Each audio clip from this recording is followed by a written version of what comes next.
Hi. In this module, you will learn how to encode your first TI file. After you have learned what it is in theory, is the time to get cracking. So you open the software that we have advised you to use, which is called Oxygen. And when it opens, it looks more or less like that. To open your first file, you need to go with your mouse on the top corner on the left and clicking over the little sign that look like an A4 paper. And in the list of the things that are offered in this pop-up, you open the TIP5 framework and select all, because you will choose a TI version that has all the elements that are required for do this encoding. And click on Create. Once you've done that, you will see on your screen that Oxygen provides you with a skeleton of your file. So you know where to put inside your elements. Some elements are already there. So what are we going to do now? Well, we are working on images, on the transcription, on the file of the Gettysburg Address that we have seen before.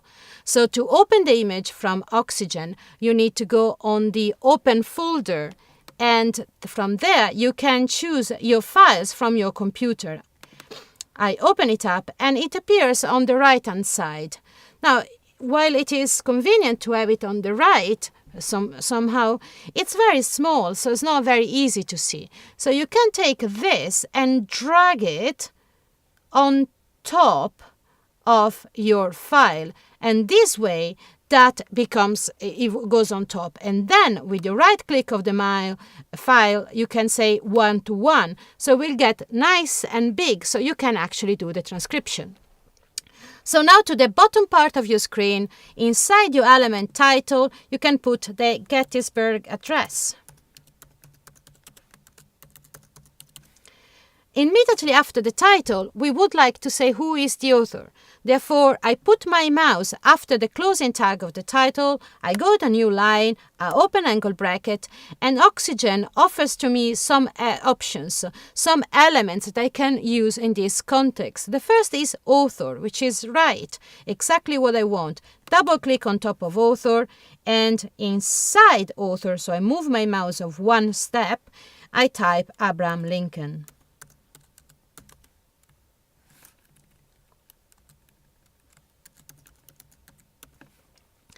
So here we're starting to add information now a TI file. In the publication statement, we can write that is for exercise only, not to distribute.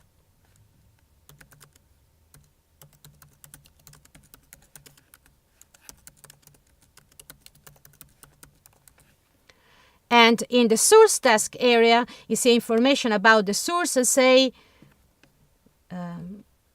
from the Library of Congress, or something like that. So you'd have to give inside here, where does it come from, who give you the permission to use it.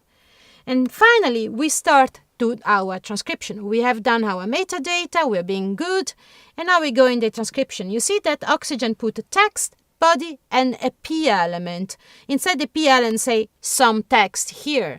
Now this is just a placeholder, so you delete some text here. You highlight it first with your mouse, and then you delete and start typing.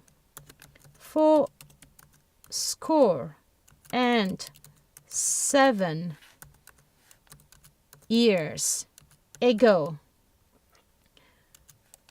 our fathers.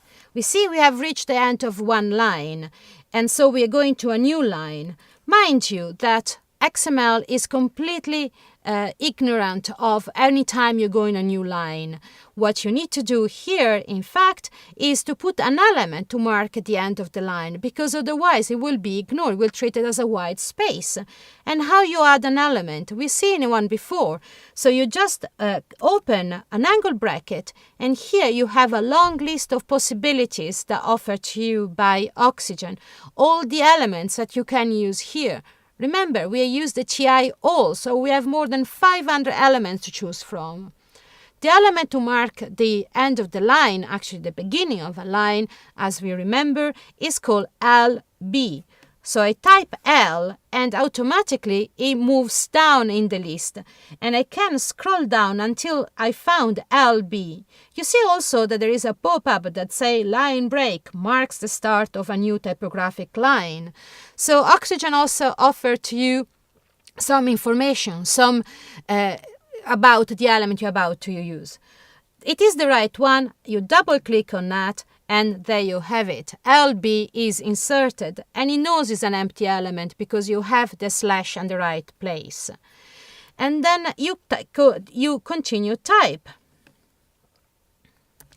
Brought forth, etc. One thing we haven't done yet is to add an attribute. Let's try to see how that works. To do so, we can, for instance, wrap our element P, the paragraph that we have here, into an element called div. We saw the div before. Div stands for division. To do that, if you have a PC, you will type Ctrl E once you have highlighted the section. If you have a Mac, you use the command sign and E again, the 2 digits together, and there is a small pop-up and it say, which tag do you want? So you see there, let's type div inside this little pop-up and press on OK. And as if by magic, a tag div is put before and after our P. Now for the attribute, I put my mouse immediately after the V of div, before the closing angle. I make a space, and there again, Oxygen offers me several options on which attribute to choose. I scroll down my list and choose type. By double clicking on it, type is proposed to me, and I have to type there speech, or anything that I think it is adequate. The type attribute value is open. So we have done our first TI file. I wanted to show you a couple more things. You see this little square, the green square on that corner. That means that you are doing a good job. You have not made any mistake at all. The file is not only well formed, is also valid.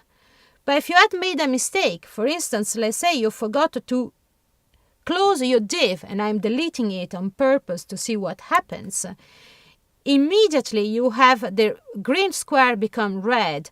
There is a red line on this corner, and underneath here you have a message that say the element type div must be terminated by a matching end tag div.